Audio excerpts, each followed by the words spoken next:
Hola, bienvenidos a Primeras Impresiones, una alianza entre la Cámara Colombiana del Libro y de Artes y la Biblioteca Luis Ángel Arango. Hoy vamos a estar hablando con el escritor y periodista Santiago Wills.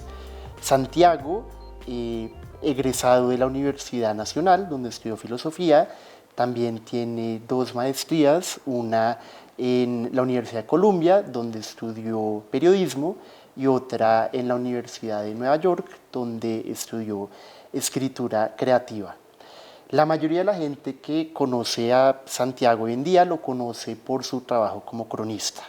Santiago ha publicado docenas de muy buenas crónicas en medios nacionales e internacionales, pero hoy vamos a hablar de una faceta diferente de su proceso creativo y de su trabajo como escritor, porque el año pasado Santiago publicó su primera novela llamada Jaguar con el sello Literatura Random House de Penguin Random House. Les voy a contar un poquito de la novela. Jaguar es la historia de un paramilitar llamado Martín Pardo y es la historia de la transformación de este hombre. Es la historia de un hombre que comienza al comienzo del libro como un militante, con sus dudas, un poco tímido, y que termina transformado en un temible líder paramilitar. Acompañando a Martín está su mascota, Ronco, un jaguar, que lo acompaña en muchos tramos de la historia como si fuera casi que una sombra o una extensión de él.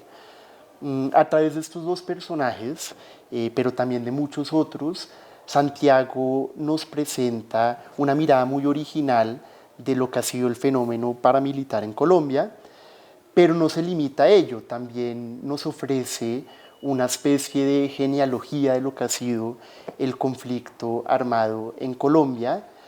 Así que, Santiago, bienvenido. Muchas gracias por la invitación, muy feliz de estar acá.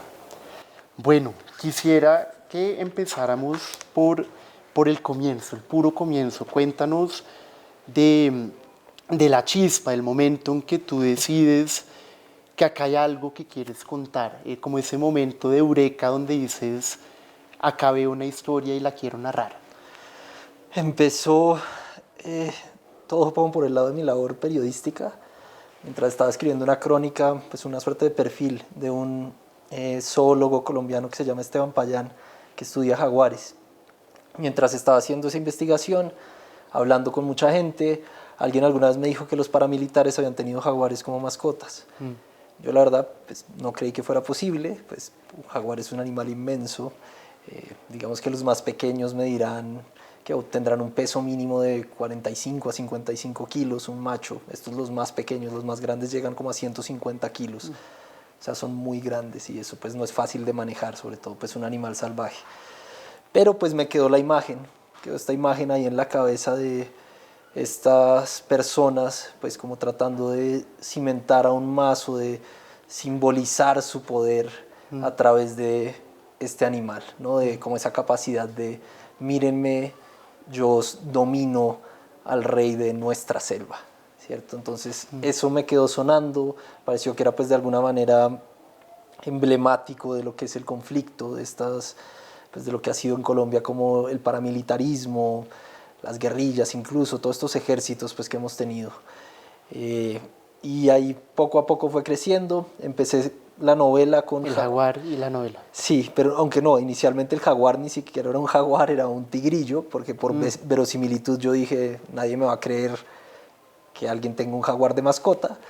Entonces Ronco originalmente era un ocelote, un tigrillo, hasta que vi en la exposición El Testigo de Jesús Abad Colorado la foto de un jaguar que se llama Pecoso, que era de un paramilitar que se llamaba Salomón Félix Chadid, área 08, y eso me dio como el permiso de, bueno, este tigrillo puede evolucionar a ser un jaguar, y ahí empezó a crecer todo.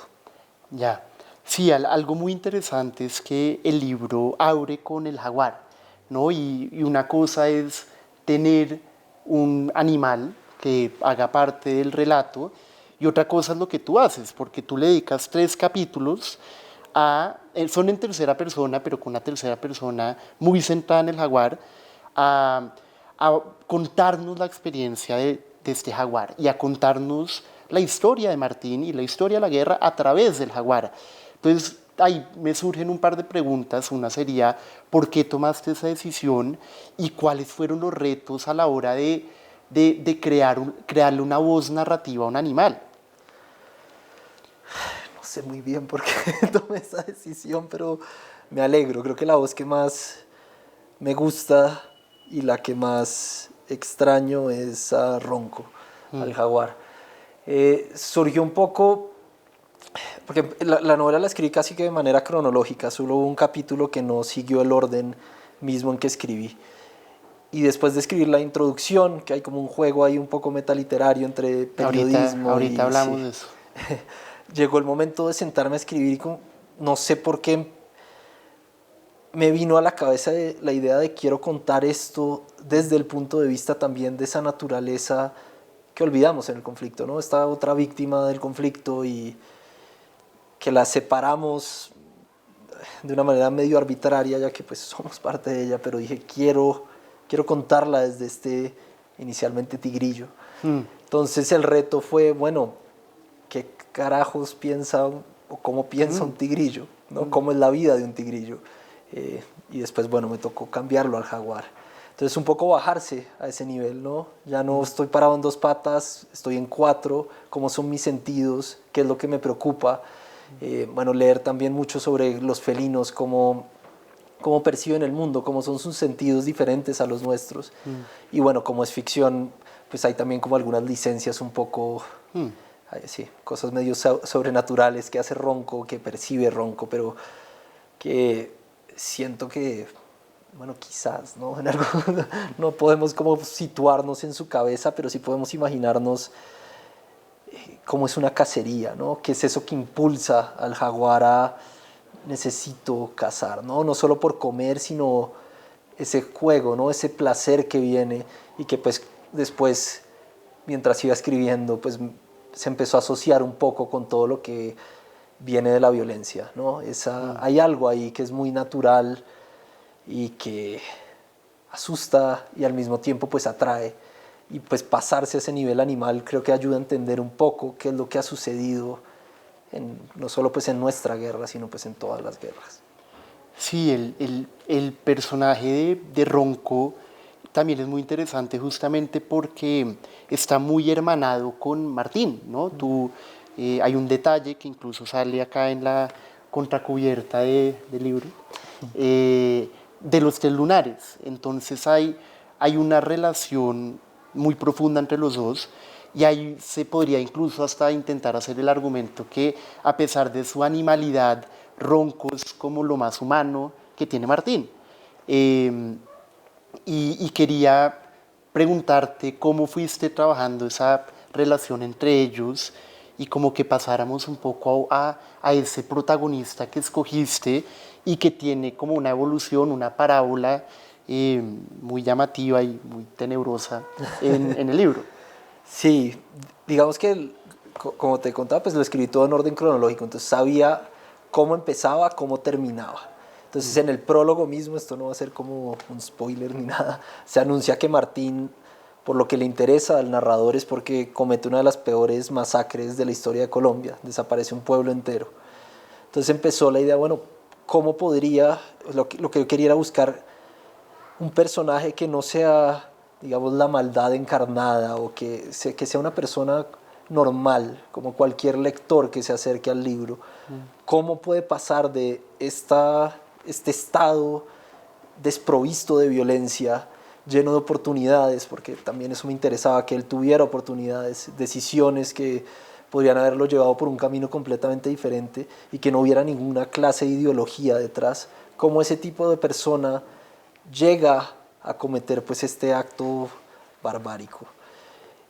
Y me interesaba porque siento que el conflicto, esas son la mayoría de personas.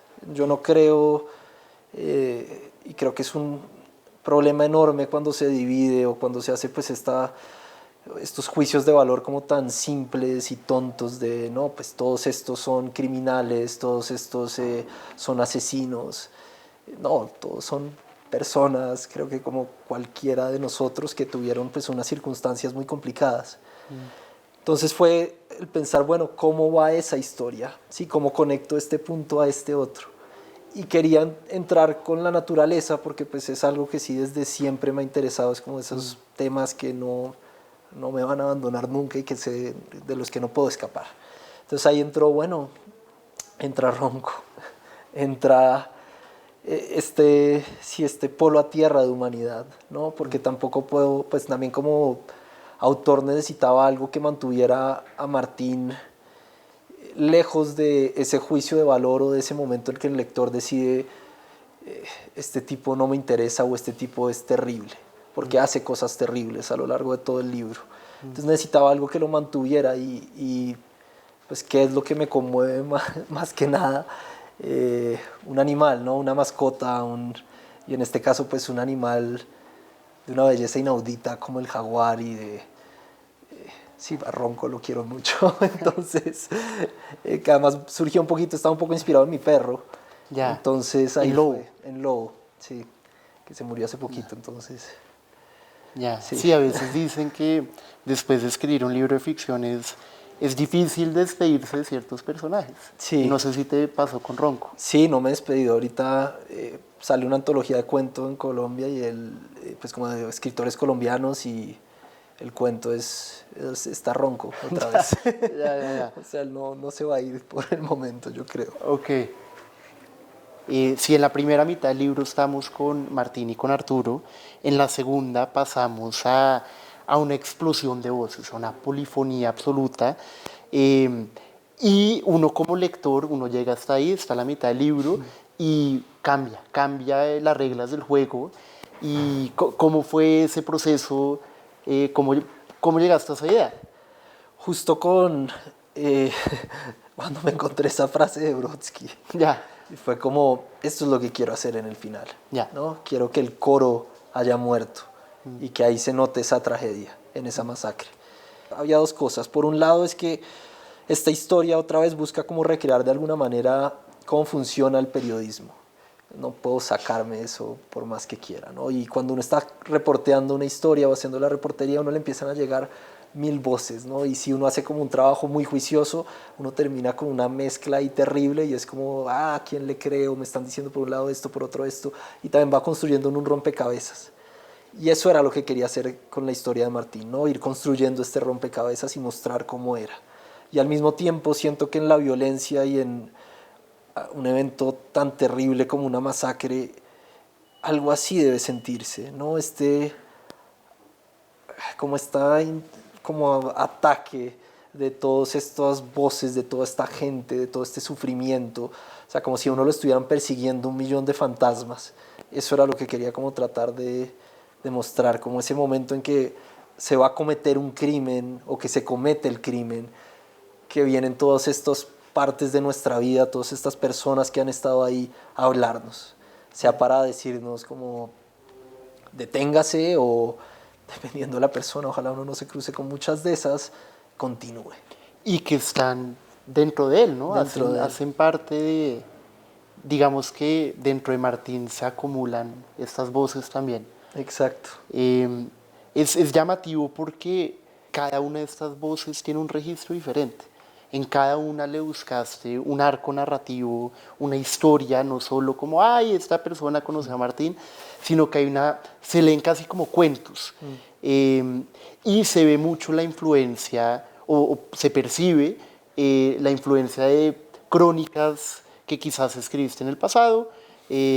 Cuéntanos de estas voces que escogiste, cuáles son las que, por qué escogiste las que escogiste y al final cuáles más hubieras agregado.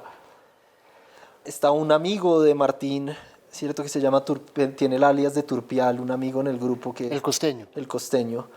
Quería como contar un recorrido y ese se relaciona con una de las crónicas que hice, que era sobre contrabando de gasolina, cuando todavía existía eso. Entonces un viaje desde Cuestecitas en la Guajira, Una gran parte. sí, hasta Medellín, donde se van, pues no, hasta La Paz y de ahí luego a Medellín, donde se van a gastar como la plata que se hicieron después de llevar como varios galones de gasolina en unos carros destartalados que pueden explotar en cualquier momento.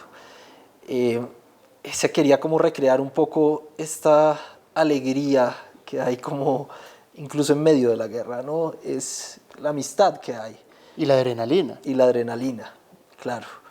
Porque otra de las cosas es que acá en la guerra, pues lo que pasa en esta guerra en el libro es más bien aburrido, de guerra como tal, ¿no? Es más bien patética en algún sentido. Hay un combate y es como disparándole al monte porque pues no saben exactamente dónde están, entonces como bueno, tratemos de darle y que bueno, ahí juegan también un papel como unos animales y bueno. ¿Cuál otra? Está el de... Galletas. Las galletas, las chepacorinas. Sí. Que quería contar la historia de una zona, pues ahí en el Magdalena Medio, por el Carmen de Bolívar, porque yo no conocía la historia de la masacre de los galleteros, ¿no? De estas personas que vendían estas galletas típicas de allá. Y cuando estaba haciendo la investigación, fui en un día a la Sala de Justicia y Paz en Barranquilla, y justo estaba saliendo un paramilitar. Entonces le hablé y le dije que si podíamos ir a tomar algo, me dijo que de una, y me contó sobre pues algunas de esas masacres en las que había participado, pues cómo había testificado. Pasó algo muy lindo y es que me habló de un compañero del que tenía el alias del Tigre, que sí, que actuaba como en esa misma zona, y me habló de la masacre de los galleteros, que no tenía ni idea, y me pareció como una cosa tan horrorosa, ¿no? Que un comandante paramilitar por algún chisme lejano decidiera simplemente matar a gente que vendía galletas porque alguien le dijo que uno de ellos estuvo involucrado. Entonces era otra manera de retratar el horror y ya pues ahí también me interesaba como estos amores que surgieron entre pues, la gente en los pueblos, con los actores armados, cómo se fueron construyendo este lado de la izquierda, todo este otro aspecto que no había podido tratar pues por lo que estaba contando la vida pues de un paramilitar sin ninguna clase de ideología. Y sí me interesaba ahondar un poquitico en eso, no tanto. Creo que dentro de las que habría incluido, creo que habría estado una más de ese estilo, de guerrilleros, que se hubieran cruzado en algún momento con Martín. Quería la voz de un niño que me parece demasiado, una niña que me parece muy difícil de escribir y había escrito un capítulo así y lo deseché, creo que felizmente. Y ya si pues fuera a explotar con voces y tuviera 300 páginas más, iría desde muchos otros animales hasta un árbol. Ya, no, es muy interesante porque todos estos personajes, uno antes de llegar a ellos, uno cree que uno conoce a Martín, ¿no? Y uno, ok, acá uno camina con él en el páramo, pero llegan ellos y uno empieza a ver tantas versiones de él, ¿no? Desde el ángulo romántico, en la costa o lo que tú quieras, y como que a mí me hizo sentir que de alguna forma, aunque empezaba a conocerlo más y más, también se empezaba a sentir más y más lejano, como que no podía llegar a Martín, y como Martín casi como que fue descentralizado por el libro, y eso fue un ejercicio que me pareció muy llamativo. Tú has escrito perfiles. Sí. Eso es lo que me pasa a mí cuando estoy escribiendo un perfil. Siento que entre más voy conociendo a la persona, menos la conozco. Y eso era un poquito también lo que quería retratar, como mostrar siempre hay algo más, ¿no? Siempre está como este otro ángulo que me descoloca frente a esto que ya creía que era como cierta certeza. Creo que es un libro que tiene un trabajo con el lenguaje muy interesante porque se nota esa diversión. Se nota que cómo juegas con las palabras, con los apodos, hay como una liberación y eso me hace pensar en pues te quería preguntar la diferencia que sentiste escribiendo ficción a escribir crónicas, ¿no? A cosas basadas en la realidad. Sí, sí, en crónica siento que uno está mucho más constreñido de alguna manera, o por lo menos yo no he descubierto la manera o la forma de romper ciertos esquemas, a pesar de que pues lo he tratado y que algo pues he hecho, pero no podría escribir una crónica de la manera que, pues, o con el tipo de voces que escribí la novela, a menos que tuviera la suerte del mundo y me encontrara como con una persona que hablara así o que pudiera después, o cuya voz pudiera pues incorporar de esa manera. Acá era que quizás, no sé si haya sido algo bueno o algo malo pensando a futuro, pero fue como un aproveche para tocar absolutamente todos los tipos de música que se le ocurran. Sí, en la crónica estoy delimitado, tengo estos instrumentos, tengo que mantenerme dentro de este registro, porque claro, estoy negociando, pues mi contrato con el lector es justamente que le estoy contando una verdad, ¿no? Unos hechos reales que sucedieron. Acá juego con la verosimilitud, entonces tengo una gama mucho más amplia. Puedo ir a muchos registros diferentes, tengo muchísimos más instrumentos a mi disposición y puedo desechar todo lo que venía antes y empezar a tocar otro tipo de música, digamos, completamente nueva. Y eso, otra vez quizás exageré, pero era algo que necesitaba pues después de casi, no sé cuánto tiempo lleva ya, 8 años solo escribiendo crónica. Sí, no, igual, yo como lector te diría que sí surge una melodía. Bueno. No es una cacofonía, sino una melodía. Y bueno, gracias por venir a Primeras Impresiones y que hayamos podido hablar. No, un gusto. Bueno, y ahora para terminar, nos vamos a invitar a Santiago a que lea un fragmento de Jaguar y que ustedes lo puedan escuchar. Agosto 18, 2003. Ronco. Levanta el hocico y enseña las fauces. Alerta, tuerce los bigotes y absorbe la brisa negra que asciende desde la quebrada. La noche ofrece sapos, perros negros y cuerpos de ahogados. Se relame, olfatea el aire y con un salto esquiva la luz que emana de la linterna. Corre entre los bejucos, subiendo y bajando ramas, sus rosetas brevemente dibujadas por el haz blanquecino que explora la maleza. Da vueltas a toda velocidad, sorteando los obstáculos que le arroja el monte. Toma impulso, elude un manojo de espinas y regresa brincando hacia el lugar donde se encuentra el hombre. Lo siente avanzar, un ser pesado y torpe que machaca la espesura y pregona su presencia con cada respiro. Gruñe suavemente para atraer su curiosidad. De inmediato, el haz de luz lo persigue. Agacha las orejas y se contrae para evitar ser visto. Acurrucado, acecha el momento preciso para moverse. Se desliza bajo el tronco de un árbol muerto. Observa desde la negrura, sus ojos dos fuegos fatuos que reflejan el brillo de la luna menguante. Ronco, nos vamos, ven para acá.